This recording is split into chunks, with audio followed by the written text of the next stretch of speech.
What's up, Sonic movie fans, and welcome to another episode of the Sonic Movie Show, the only show that's about Sonic news, and Sonic movie news.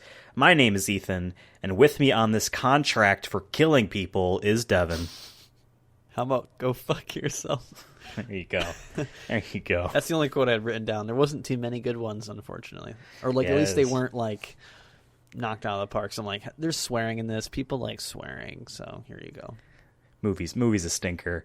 But yes, with me on this contract where we're killing people because we're bad guys, Devin and I watched the 2007 film Hitman, released in 2007, which was a nice hour and a half, by the way. I paused it maybe 30 minutes in. It felt long. Yeah, it felt long, but I got 30, 40 minutes in and paused, and I'm like, oh, thank God, it's only an hour and a half. This movie made $99 million, which isn't terrible. It's actually pretty good for, if we start to think about just, regular-ass movies, the ones that are considered, it may have made some money, it's okay, are, in the 40 to 50. 2007? Yeah. Yep. Recession. Exactly. That's not bad. Exactly. Now, the previous video game movie on this list, time-wise, another 2007 movie, Postal, made a tenth of $1 million. But the one before that was Resident Evil Extinction, which made $148 million. So I'm going to blame the recession and that Hitman probably isn't as well known as Resident Evil. Oh, for sure. But they did the thing where they showed the video game in the movie. So meta, dude. Whoa. So meta. No one's ever done that before. Listen, folks, we watched this movie for this month because initially when going through our other podcast, The Chronicles of Diesel, this popped up because Vin Diesel is the executive producer of the film. As we discovered on May 1st's episode of The Chronicles of Diesel, he has zero involvement with this film at all, other than the fact that at one point he was in the movie. Then he said, no, fuck that, and somehow got to be still credited as executive producer. So he promised for that audience there, for the fans of The Chronicles of Diesel, the Diesel heads as I like to call them, that we would do this movie in the month of May to tie in with a regular video game movie shtick. So that's cool. Every time you say diesel head, I just imagine an engine for a head. Just really? A car engine. Yeah. I think of a person with you ever play NBA Jam with big head mode on? Yeah. I picture a person with a big head of Vin Diesel's head. That's a Diesel head. That'd also be cool. Both sound awesome. To be honest, if we ever had millions of fans, right? Which we kind of do. And but if we ever had millions, we would be doing the podcast if we had millions of dollars. I ain't doing shit. And we ever had we were ever at a convention, right? And we had a booth that fans could come up. I fully expect stick figures with giant Vin Diesel heads to walk up and ask us to sign shit, all right? That's what doing I their expect. best Vin Diesel impressions. I would love that. That'd be hilarious. They only speak in Vin Diesel noises, not even words, just noises. I am Groot. Not even that, just just shit like that. Like it's a robot chicken skit or something. Or I want someone to come up to us and just yell Dom. Exactly. He doesn't even say that, though. I know. Just I want someone to come up and be it was Michelle Rodriguez. Dom, and I'm like, hey, you know. This film was directed by Xavier Gens, apparently. I thought this was a U-Bowl film, but I think that is some of the other ones on our future list. So this whole time I'm like, oh yeah, well, I guess this isn't that bad. Because I always heard that his video game movies are pretty shitty. But this wasn't pretty shitty. This was just really fucking boring.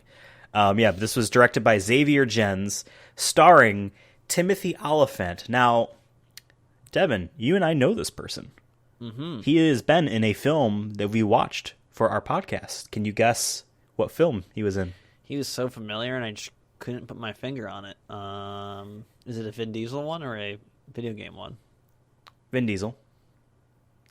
Which makes it ironic that... Oh, yeah, that is funny.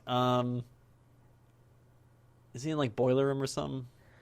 No, my friend. He was in A Man Apart. This man was Hollywood Jack. What? Not for nothing. Granted, that acting in that movie, he wasn't really good at all. But at the same time, he had more charisma in this film. And if anything, I could have sworn they were two different people. This man's a doofus in this film. This man's a legitimate, non-charismatic doofus. He's not even cool. He's awful. I actually look at photos of this because, I don't believe you. But It's because he has hair and has facial hair. I think that's what's doing it for me. And smiles. A completely different person, honestly. The only thing I can kind of see is like the forehead muscles. Wow. Yeah, exactly. Yeah, so everyone had a beard in A Man Apart, dude. Everyone had a beard. That's fair. So this film, we've watched some bad video game movies, and granted, this isn't like the bottom, but to me, what I would always picture for our video game movies, and we don't rank these. If you want us to actually rank movies, you can listen to the Chronicles of Diesel where we rank those films.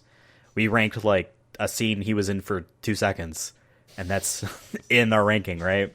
And like a movie that's amazing, he's barely in, is high on our video game or on our movies list because it just happened to be there, right? So, but we don't rank these. So in my back of my mind, I'm like, bottom of the barrel, Spirits Within, Annihilation, easily. Top of the list, I don't know, the Sonic movie maybe, Prince of Persia, Detective Pikachu. Yeah, those are the top 3 dogs for sure. Those are easy ones to be like, yeah, those are pretty good. And then there's like, yeah, I mean, the first Tomb Raider movie and the first Resident Evil movie, they were kind of cool. You know? Yeah. But like, they're dated, they're right? fun. Warcraft had issues, but like, I enjoyed myself. To me, when I'm starting to get like, okay, this is boring and bad, the thing I will always reference from now on is Assassin's Creed. Assassin's Creed is this is boring, this is bad. And I did not have fun. This movie was way too long. How long was it? Not that long, but it was too long. This movie is worse than that. So to me, this is down in there. It's the bottom of the barrel, but the cream of the crop. Or the bottom of the barrel. Well, I guess Assassin's Creed would be that, because I feel like anything worse than Assassin's Creed is like, oh my god. Which is where Spirits Within Annihilation it's down in the barrel. It's rotten. It's stinky. This is down there with Monster Hunter. You don't want to go down there. This is fighting Monster Hunter right now of how bad it is. Honestly, yes. Monster Hunter, right? at least the monsters look cool. They swung the flashy swords. Because this does what Monster Hunter does. Granted, years of difference, literally 2020 versus 2007. But they're still very similar in the fact that, like, this is based off a video game property. But I don't give a fuck about that video game story. We're just going to do something based off the idea that the video game presents as a baseline. This guy's a contract killer. Cool, you know what you did in those games? Each level was you killed someone. That was it. You were a bad person that you got paid to kill people. Monster Hunter, obviously, we played Monster Hunter World. We kind of know what that is. Nothing to do with that movie, right? This is that. Now, granted, while I don't think that's necessarily a bad thing, I obviously want to have the video games represented as best they can be in these films if they want to be shown to a general audience. Makes me as a gamer feel more legitimate, in quotes, if I can be one of those people for a second. Right? Game and legitimacy is the... I love right? those things in one sentence. I want people to say they liked the movie because of the things that it does in the video game and not just because of other things, right? Like, to be that kind of person for a second. This movie doesn't do any of that stuff, and it's also bad. And it's also boring. There's movies... And these people suck. When did John Wick come out? The first one? Like 2013 or something. I think it was a little earlier, no? 2014. Oh, wow. 14, 17, 19. Say, it feels like this movie wanted to be like John Wick, but it just wasn't cool. Nice. They definitely... The director and writer definitely sat down and they really liked the idea of... The Bourne movies were around this time. So much better, and it kind of like... I'm saying, like, I feel like that's what they're trying to go for, this, like... action thriller. They really mystery. like the idea of the detective or the police officer, the guy, the agent man, trying to find the bad guy, and it's big cat and mouse chase, where like our mouse, the hitman, is secretly like a good guy, and he's always a step ahead, and he actually gets the detective to help him save the day inadvertently. They loved that idea. I can fucking tell. This movie makes no sense. They literally, like, the parts at the end where they're like, okay, cool, he has a key. They just wrote that in so that they could have it. So they could look like it sounded like our man here was smart enough to think about this. We wrote in that the United States man comes in and allows him to step out of the car. Like, what? You just wrote that in there to make it sound cool. This man didn't think of this. Stop this. That's what this movie, this whole movie is. The whole they movie just wrote is things that they thought were cool. To the end, he was 10 steps ahead. It's one thing to be 3 steps ahead. They make it seem like he knew he was going to end up where he was. He knew everyone was going to do exactly what they did. And there's a difference between this idea has been done really well in other movies. It's possible to have that. And it also feels, I don't want to say realistic, but it is realistic. None of this felt believable, if that makes sense. There's movies where the guy was thinking 3 steps ahead. Saw was a great example where Catch Me If You Can. Catch Me If You Can. All these movies that just have this big twist at the end, but it actually feels oh, there's no plot hole here. There's no hoping someone messes up. No, he knew exactly how the people were going to work. And there wasn't too many pieces involved. There was too many pieces involved in his crazy plan that worked. But the one that really got me was at the end there where he's everyone's just going to get out of the car and no one's holding a gun at him or anything. How does he predict that? So dumb. Does he have another? But we knew that he had planned this out because the CIA man got a text that said, "We're clear now," or whatever. We're even. Shut the fuck up. He met up at the dinner thing and told him, "I'm going to be here. You better come get me," kind of thing. It's you got the right street down? They did 10 turns. But it's hilarious too because we're presented with the idea that he is such a mastermind on choreographing all these elements to make sure they line up for his escape and yada yada yada. But whenever he's on screen, he's dumb. He doesn't know what he's doing.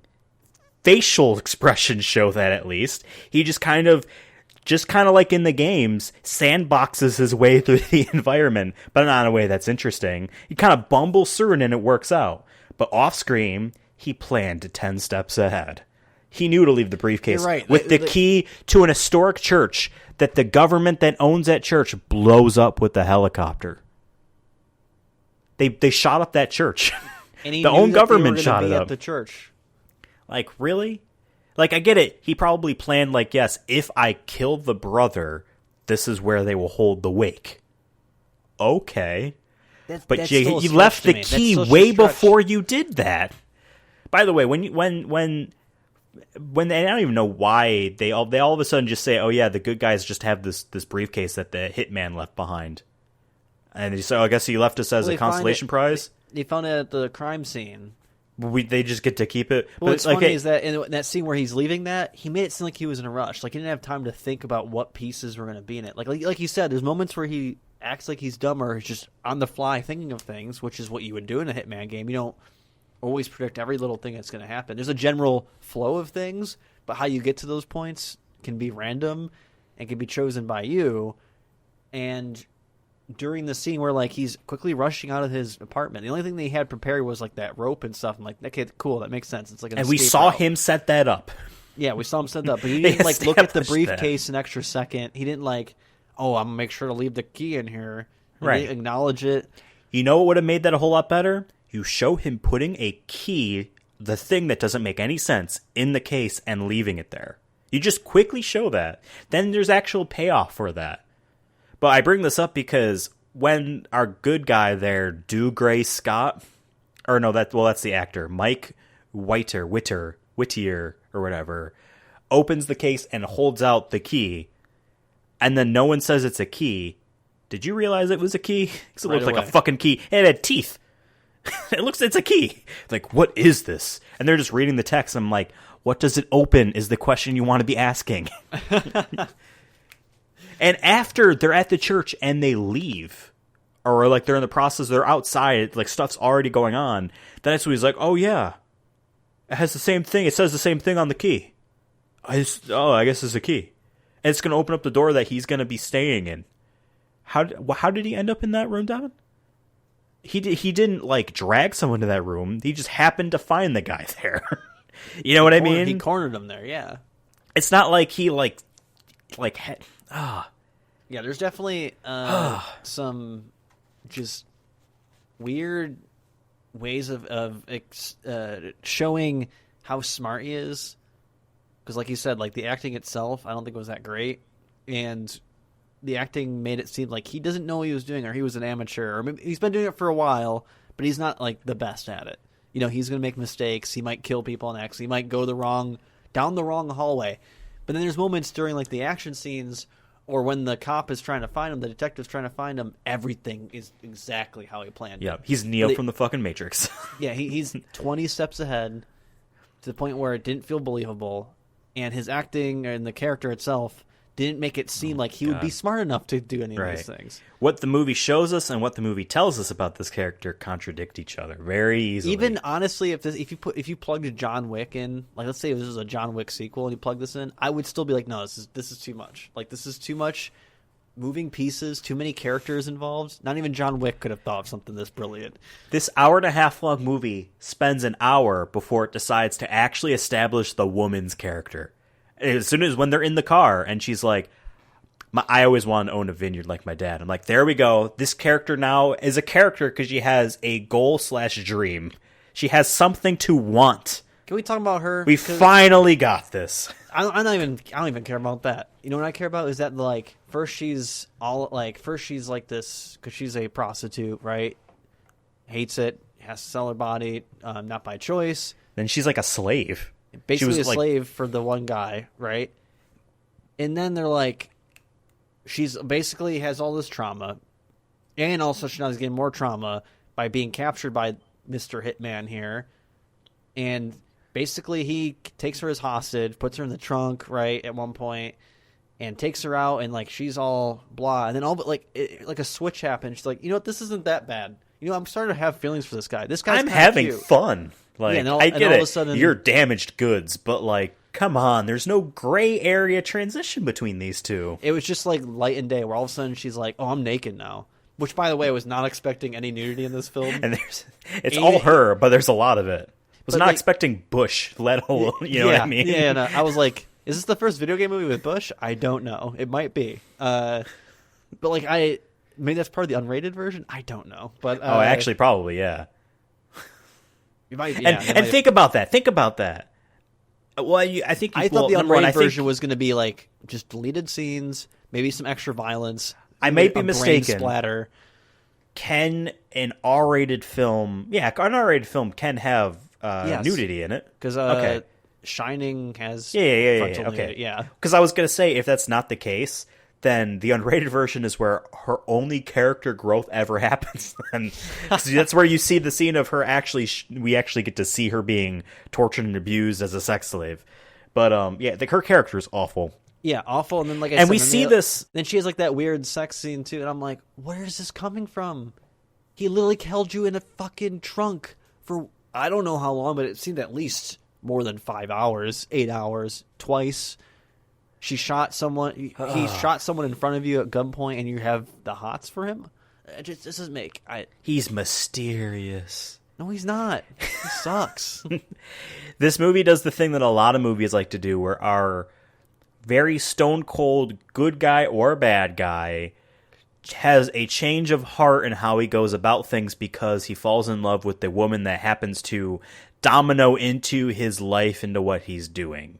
But this movie is so bad at it that I'm like, I don't believe it. I just don't believe that you, a man that is literally trained since childhood to be a contract killer, that seems to enjoy his work, seems to put the politics about who he kills out of his mind, seems to enjoy making money off of it, is willing to change a little bit of how he goes about it to make money. All of a sudden be like, I'm going to throw all this away. Now, granted, yes, his own people, I guess, were like hired to kill him too, or whatever. Confusing. But like, I just don't believe that this random fucking Russian woman changed his mind about his existence.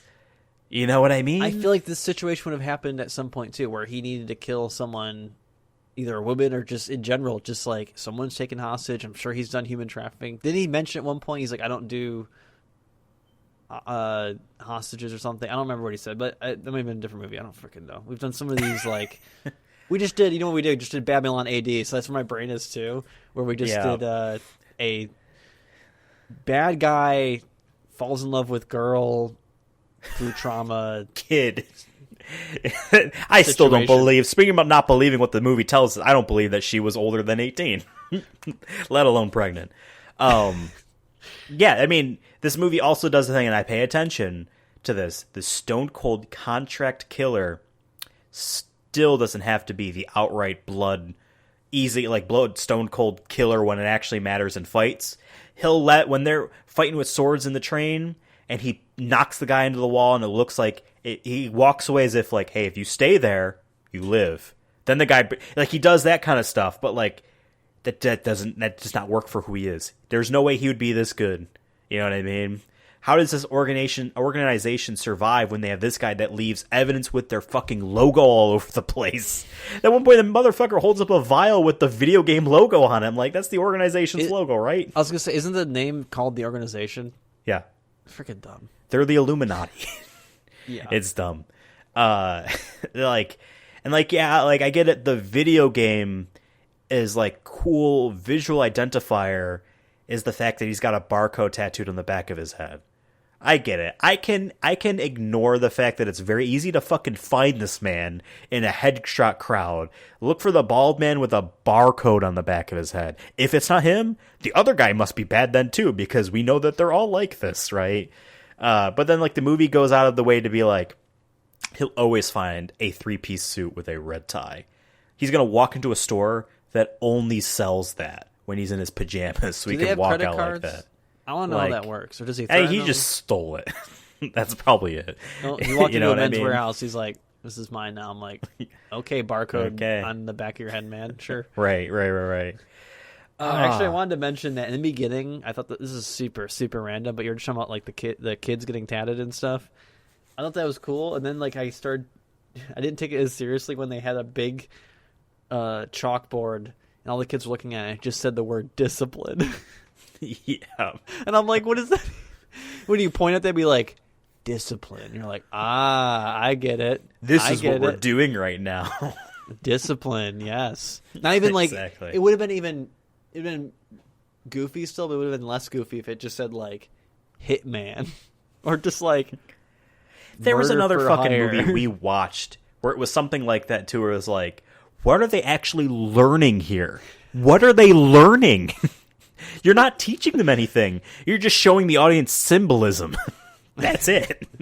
You're just trying to make us feel. I went to I went to college, right? I've done some of these classes. I did the small classrooms and all that. Not once did we have a fucking one word on the chalkboard and then just looked at him and like, It's the professor's name is probably the only time that there's or something maybe maybe that's the topic we're discussing. But like in that scene, it made it look like they were there for hours and they were just pointing at this, discipline. It's like, I mean, what the hell's going on? And I also like that I didn't like this, but I just thought it was crazy that like in the very beginning, they're like the kids are trying to escape and they just shot them. I don't even remember that. But damn. Their kids are trying to escape and they're like, nah, they're just like mowed them down. Oh, but don't worry, they took orphans, unwanted people. They didn't steal babies and turn them into killers. They took just fucking steal kids. It doesn't matter if you're going to turn them into murderers. It doesn't matter. It doesn't matter. Don't tell me you have morals when you took abandoned children. They're probably more free before than they were with you. You're not saving anyone. What the fuck? Two things I don't like that I thought were hilariously bad. Both involve a car. The only time this film actually tries to have a comedic scene is when he pulls her out of the trunk in front of other people and say, "I got you breakfast," and hands her a sub. And they sit in the car like because other people are watching, and that's the only time that the movie has a comedic beat to it, and it's so bad. Then it follows it up. I'll be honest, I did like but like it's because the whole movie up to this point was super serious or just like boring. That's like I'm like I can't laugh at this. Like the tone isn't like. I'm laughing because I can see what they're attempting to do, and the fact that they have attempted it is laughable. Yeah. Not what they're actually doing. Then they follow it up with what I texted you, and I texted you, yes, this could have been Vin Diesel. Probably the worst instance of ADR I've ever seen in a film. She's eating a sandwich angrily, and she says, I'm just so mad at you. And he says, "Look at me." He tells us and her to look at him. The camera's focused on him and what he's saying. And he says, back at the station, you interfere. But his mouth is saying something else entirely different. ADR happens all the time in films. It's easy when Spider-Man does it because he's got a mask on. But even in films where you can see the lips, but when they do it, it's so brief. It's such like a side angle. It makes it easy, right? He literally when it's over the shoulder or something, where like that person. Well, yeah, when two people are talking to each other, they take the audio from one of those takes and imply it, right? Because it works that way. Motherfucker literally tells us to look at him, and then they do the ADR. I did know something weird, but I wasn't sure if it was just my TV or something. I had a pause. I'm like, "There's no fucking way," and I looked back. I'm like, "Wow!" And then I filmed it. And I just happened to, I didn't even edit the video to like trim off. I'm like, this is perfect right here, what it is. Man literally says, look at me, and then says something his lips do not. If I could read lips, I would love to know what he actually said in that scene. It's just so, and even the line doesn't make sense. You interfere. Because I watched this 10 times, Stefan. He didn't say you interfered. He said you interfered. Yeah, I don't even remember. Because probably if he said it the way it didn't line up with the length of the lips, like it's so bad. Like, what did he say that just didn't make sense? And he says, I'm sorry, and looks at the gun. Why'd you buy her a sandwich? Nothing she said in that instance changed your mind. You bought her a sandwich and then you were going to kill her. You didn't change your mind. And then 10 minutes later, she's all about like, hey, you're kind of cute. I'm like, what? He just threatened to kill you and give you a shitty sandwich at some for breakfast. Eastern Europe 7-Eleven. Like exactly. There's people waiting for like the sheep caravan outside. And that's where your sandwich came from. What I will say that I did think is a positive about the film. Can we do some positive? We would just. I don't think this film deserves it. I'm just saying we did 27 minutes of just shitting on it. Let's give it some positives. All right, let's do some positives because I have some positives. The subway fight was well done to an extent, and there was some interesting things about it that I thought were a little bit unique, or at least the very instance I hadn't seen. Two of those instances were when our main hitman man, Agent 47, which I just realized they waited till the end of the movie to even say that was his name. Agent 47, I'm pretty sure, is the subtitle to the original game, so it's like the thing, right? When him and then 3 other hitmen, which one of them is black, and I could have sworn that was because he was being chased by our 2 detective cop Interpol policemen, our main guy Mike Witter, and then sidekick in quotes is Buana Ovi, I guess. I thought this was revealing that he was one of them the whole time. I'm like, wow, this is kind of cool. Like, this is an intro. Oh wait, no, it's not. But like, because the games, it's always a bald white man. Like, hey, they at least got other bald people too. I thought it was cool that they all very ceremoniously held out double swords. Like, hey, there's a bit of a respect going on. The 3 of us are going to kill you, but there's a bit of respect. I enjoyed that. Choreographic of the fight wasn't all that interesting. Again, something like John Wick would have been a lot better, but I understand that's like high standards, saying John Wick, comparing things to. Then I did like when it was down to just 2 of them, and they were crouched underneath like those bars or whatever, fighting in there. I'm like, the angle of the shot's kind of cool. I kind of liked this. But like, those are really only 2 positives I have. I have a lot of negatives. I do agree with the. I actually liked even the lead up to like that subway fight where it was just the hitman chasing the other hitman. I love a good chase scene, and I like how like they were very Terminator like, where one of them, they're both going the same speed, and at any moment he could easily just pull out his gun, but he's trying to corner him or do whatever because they're outsmarting each other. And then randomly, Agent 47 just does like a quick like jump down the stairs, and then the guy's like, "Oh shit, was not expecting that. I thought he was going to keep for some reason, even though I could see that coming up ahead." Yeah, and then like he chases after him, and then that's how we get to the bigger fight. And I did like that. I do like the fight, like you said, that was kind of underneath the train tracks there, whatever it was, yeah. The bars, whatever it was, and like how they kind of were like, I never really seen that. Usually you see fights in like a more wider spot so they can do more choreography. They're like, no, it was a very tight quarters, and you have to kind of watch your head. Like, you can't be too aggressive either because you might get caught, getting kicked or whatnot. And I just thought it was that was really cool. It's like at least that's one of the probably the only bright spot in the film. I did also like that he didn't kill the detective or whatever. He kind of like let him go as like a kind of like. But at the same time, now he recognizes. Why was he even there? I like the movie opens and closes with that scene, and I thought it was going to be the thing of like, I'm the bad guy. I was talking about at the train station, so where he lets him. Oh, okay, yeah. Not Well, that's the thing. Like to me, that felt like a contradiction because it's like all of a sudden now you just don't have it in you. It wasn't that he let him like he just all of a sudden you just couldn't. It just felt like it was like they're trying to show that this man is having a change of heart experience, but like I just don't buy it. But at the same time, I really did like the detective guy. I'm not even going to bother saying the people's names. Who cares? They don't even tell us their names, really, ever. I like he had the general's like sense of shock and like fear on his face as he was immediately shot, and he fell down. I'm like, oh, well, I thought he died.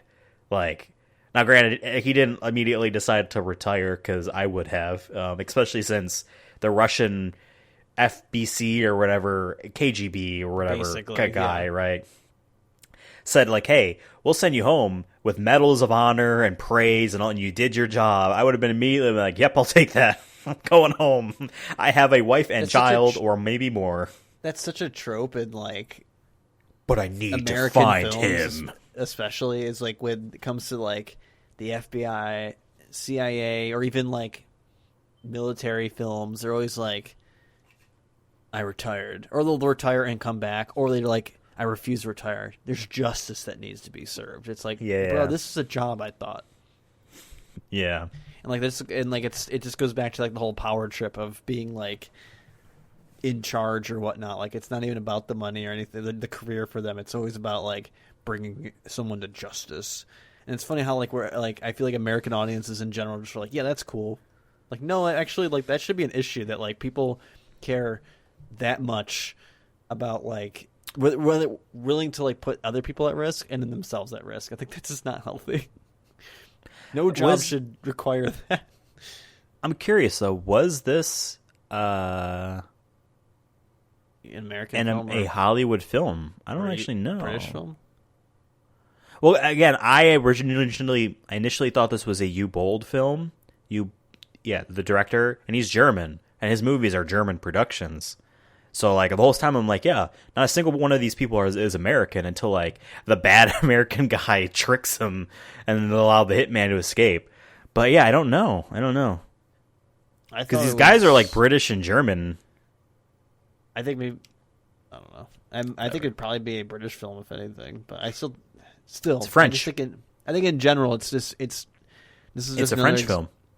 It's French. Interesting. That's what Wikipedia says. It's just interesting to see that once again though, just in general though, I feel like not more so in the U.S., but let's be real, like this is for U.S. audiences anyways, mostly. Sure. It's just funny that every time you see that trope all the time, especially with like detective cop movies and also military movies, where it's just like it's less about the career, it's less about I don't care if I get shot 20 times, justice needs to be served. It's like no, please, that's not healthy. Like you did, if anything, like I wouldn't want to put my I just got shot. Let's not do that again. But whatever. It's just such a trope, and especially a dude who's outsmarted you for like 3 years. You finally get to him, and he lets immediately you is going to like kill you, but then decides not to, and you can tell that like he was shaken a bit by it. Just end the search there. You have a wife and child, maybe more. They probably want you home. And the Russian government is willing to like send you home a hero. You'll get paid. You could probably go on a very long vacation. You know what I mean? Job is done. They even said that he was going to say that he got the guy. You know what I mean? You did it. Go home. Just take it. This film initially was getting a sequel too, by the way, but it got canceled during production. And like then the reboot had happened years later in 2015. This film had a budget though of only just south of 25 million. So making about 4 times that is not bad. Not bad. One of the complaints I have is on casting. Now, I can't be too upset because do I think, and this is sacrilegious to say, do I think Vin Diesel would have done a better job? No, actually. Don't think so. In the ways I'm about to say. Even in the old Hitman games, and in the current ones, it's a very, I don't know how, you move a video game character in a way that no other human being actually walks. No, regardless of the video games. Even The Last of Us, which prides itself on animation and realistically depicting, motion capturing people walking and stuff. Really trying to make it look as if it was real. At the end of the day, there's a disconnect. I know this is a video game. People don't actually walk this way or move through environments this way. Hitman was always one of those series where, it actually adds to the character. The way this man just walks forward and has just this stoicism on his face. He's very strict. I would say, he's like a stick. He doesn't. And he doesn't talk. That becomes his character.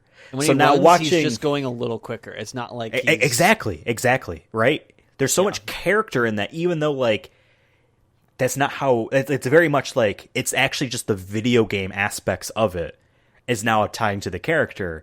Having that now be tied into the movie, this man walks like a dork. I don't see that at all. I don't think Vin Diesel might have done a better job, but he wouldn't have done the job that I could see in my head. I know what you're saying. I don't think it was that bad. I don't see he walked like a dork. There's moments where I thought he did well, but I also think it was also dependent on the surroundings. A lot of times in just video games in general, especially the Hitman games, there's a lot of linear hallways, a lot of straight wall or just flat walls, right? There's no realistic environments, really. Yes, yeah, and I think the way he moves, like I said, is very he's just a tree, just very sturdy.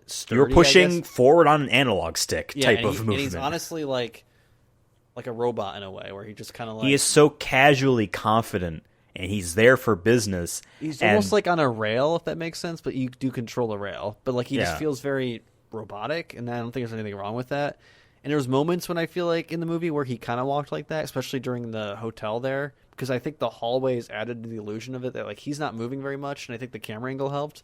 There's other moments where he's jumping through windows or running upstairs and whatnot to the point where it felt like just an action hero movie instead of a Hitman video game movie. I agree with what you're saying. I just don't think I don't want to go that harsh, but I think it depends also on the camera angle. And not saying his acting was amazing either, but I think that would have helped if there was more just linear environments. Because I do remember picking up on them, he is kind of walking from what I remember in the games a little bit. It's not perfect, but maybe... I just didn't see enough confidence in it, and even in his acting when he is doing the... No, I agree. The peeking around the corners, holding up the guns, that kind of stuff. When he was holding up the guns, some points it did feel very as if, because I don't know the buttons. I haven't played a Hitman game, but when you're aiming down sights, where he just sticks his arm up, in a 90-degree angle, just sticks it out.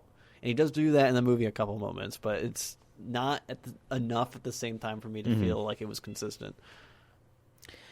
Now, I think we've talked a good amount about how much this movie fails. I am interested to know how much the Hitman 47, I think that was what it was called, Hitman 47 was the reboot in 2015. I want to know... I thought it was just called Agent 47, no? Hitman Agent 47, that's why I see it on my screen here. Starring Rupert Friend, Friend. Interesting. Friend. I want to know what they did, if they addressed any complaints about this film. Because again, at the same time though, this movie made a lot of money for its budget. And I could kind of see, it had a low budget for an action movie, and I could kind of see it. We're inside a building. There's not crazy shit going on. There's a couple explosions. The helicopter blowing up the church was probably a lot of money. The biggest part of the movie was that. And it wasn't really all that exciting. Why did the helicopter leave? Don't you want a confirmation that he's dead? Why can't the helicopter stay there and watch your good guys to open, walk up, and apprehend him, or just see a dead body instead just fly away, potentially giving him time to actually escape? Now, he didn't, but do your job. or was it just too much to have the helicopter sit in that scene cost wise? You know. Yeah, I really don't have too much else to say about this film. I thought that the story overall was confusing, but not because it was trying to be too complex. It just didn't show enough of the parts it needed to show. What I'm trying to say is that like everything with like the guy he was trying to kill and he had doubles and all that was just random things there that was kind of just like, oh yeah, that's still going on, I guess. I was very confused by that, and at the end, And I was still confused. And like they're like, I wasn't sure if he was already president or becoming president. Cause kept saying like the president, but then like I thought he was running. Was he running for re-election? I think it was re-election because I was very confused. And then motherfucker used his brother's wake to use as a rally. By the way, which is kind of funny. That's fucked up, but yeah, right? Yeah, it was just very weird, and then. Also, quickly going back to that part where he does assassinate him or assassinates his double. I don't know if that was the real one or I'm assuming not. He blows up his briefcase on top of the building and like runs away. Right? No one catches him except that someone saw him. And we don't even know who that person was. They didn't, because correct me if I'm wrong. They didn't show her. Yeah, it just said, "Oh, you were seen," but like they didn't say how. Well, because he was being set up.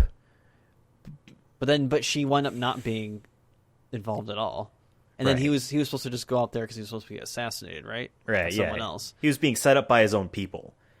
But like now, this brings me to the thing. This organization that has ties to every government in the world, every single one. They say that every one.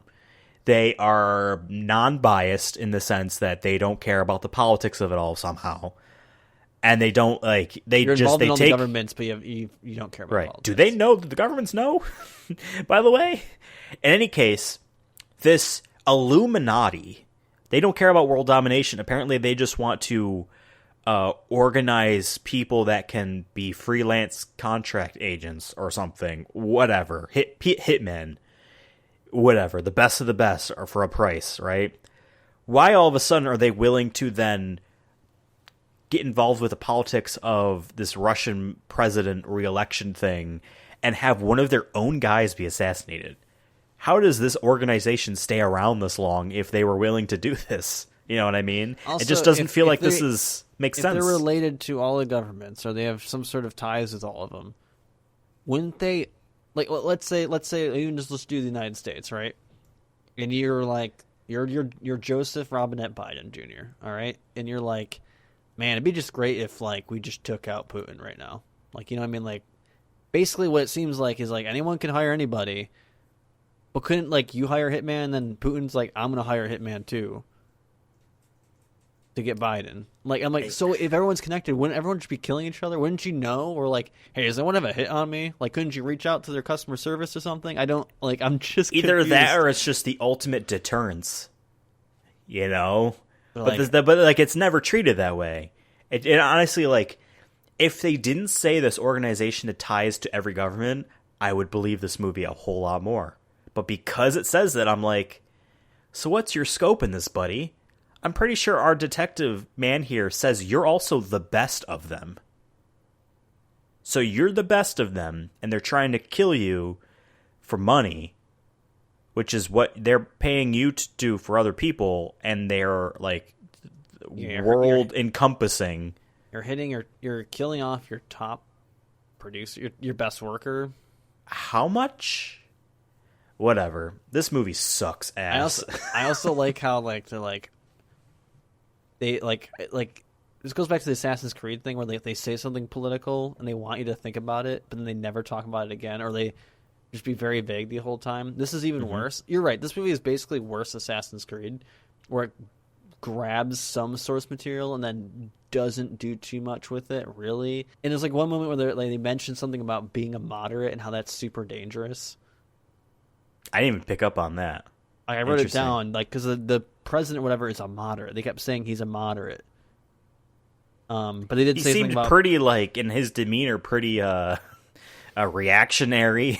yeah. But I wrote this down. I wrote moderate moderates and easy out. They kept saying like, oh, we can get them out though because moderates are easy out. And I'm like, what is that? Like, are you trying to say something about being a moderate? I'm just confused because you don't talk about it ever again. He mentioned it once or twice. It kind of, the way you describe it, because I didn't pick up on it in the movie, the way you describe it kind of reminds me of a lot of just action movies where, like, the president is being targeted or this or that. You need to defend this this ambassador, blah, blah, blah. And they just want to, like, have a couple jargon in there to show that, yes, this is, like, a politician without actually really trying to say anything because in their mind it has nothing to do with actual politics. It's just important person is under danger, save him type of thing, which is fair to an extent. If the man just wants to be saved by Tom Cruise, I ain't going to complain if Tom Cruise is the man that saves you. But yeah, I guess you're right there. Like it felt so much that like all of the bad guy stuff was such an afterthought and such like I actually kind of wonder if they were even a part of the original, like if there was reshoots or something, right? Because to me, this movie just seemed like the structure of it was guy fails or is set up on this mission and saves this woman, and then on the run he has a change of heart. It's almost like the structure is more like he fucks up a mission, is just trying to get out. But now he's also still tied to the mission that he's actually not going to get paid for because the organization wants to kill him anyway. Why does he care? Why are we doing this? The only reason I can think of, too, I don't know if they mentioned this. They might have. Where it's just like, oh, if I get assassinated and live, it shows how strong I am or will boost morale. I'm like, I kind of get that, but they don't talk about it again. Like you said, this feels like an afterthought or like, we need something else going on because it's kind of boring with just the cop following the hitman. Yeah, it just shows me that people hate you. Someone who's willing to get you killed. Weird. But I'm a moderate that is also like very hated by everyone. Right. And just like you said, it comes across very reactionary. Where like, no, I'm the best. Oh, my brother's funeral, time to hold a political rally. This guy's a dictator. Yeah. Like, you know. Just very weird. Just vague. Stop being vague. Like, I don't care if you're like, I disagree with your politics in films. Just commit to it instead of being like, have you thought about this? So the man that directed this film... What's going on? Xavier Gens. Prior to this film, now granted, I believe he's French. Yep, he's a French film director. So just like Apple on AD, a lot of the movies I unfortunately do not recognize because I am not a film connoisseur in the sense that I even branch out to knowing French names and all that. But he's only directed 4 films prior to this. I don't recognize any of them. He's written those 4 films essentially, and then it was Hitman. Then after that, he did like some other movies that like, but very few. Like he's got 2 that say TBA. He did a film in 2018 called Budapest. I guess I don't know if that's like recognizable or if I just because I know the name. You know what I mean? It sounds like I heard it before, but it easily could have been just the word Budapest. Like, oh, I know that location. Oh, he was like fired from the movie. After the movie or during the movie? This is from Wikipedia, so I'm sorry. We're not filtering this through our own perspective or literally reading off a page for you. This is on his Wikipedia article. There's a section titled Hitman. It says, a few weeks before the release of Hitman, reports came in that Studio 20th Century Fox had turned down the version of the film that Gens submitted to them. Nicholas de Toth was brought in to edit the movie for commercial purposes, and Fox ordered a number of reshoots. While Fox denied claims that Xavier Gens had been fired due to the extreme violence in his cut and insisted that he was still on the project, some reports say that Gens was not even in the country as these reshoots were being made. Hitman was a success that grossed with a gross of $92 million, Gens' most successful film. And he like was not like a part of the last stretch of production. This seemed like a movie that no one wanted to make. It just happened, and then like, was this a disaster from the start? Vin Diesel didn't want to be in it. No one wanted to be in this. Yeah. Instead of pissing off one French film director, he went over and pissed off another one instead. Vin Diesel and French people just don't get along. Apparently. He'll go to South Korea, though, and do a scooter ad. Was Babylon instead. 80 before? Like was After, remember, he left this movie to go do Babylon AD. Oh boy, yeah, he should have just dodged both. Yep. Well, in any case, I think we've summarized all of our thoughts by not summarizing them. This movie sucks. You agree? We don't rank these films, but can you... Bottom of the barrel, like I said, it's rotten down there. I don't know if it's at the bottom, but it's in the mush. It's in the gunk. Number stinks. 1 and number 2 at the bottom of the barrel, the worst and penultimate worst. Regardless of which order they are in, we know it's Annihilation and Spirits Within, regardless of who's worse than the other. Is this third, though? I'm saying it's close, like a soup. right? It's a soup down there. You know, like you ever had a garbage sit for a while and like all the liquid goes to the bottom, it's leaking a little bit. That's what's happening down there. There's Armageddon's in there, Spirits Within's in there. Spirits Within's been in there too long, so now it's really starting to ooze through. And then Monster Hunter's been in there. And basically what we did was Hitman was like it was like chunky milk, and you just poured it in the garbage. It went straight to the bottom. It's mixing that goop. Yeah. It's going through the bag now.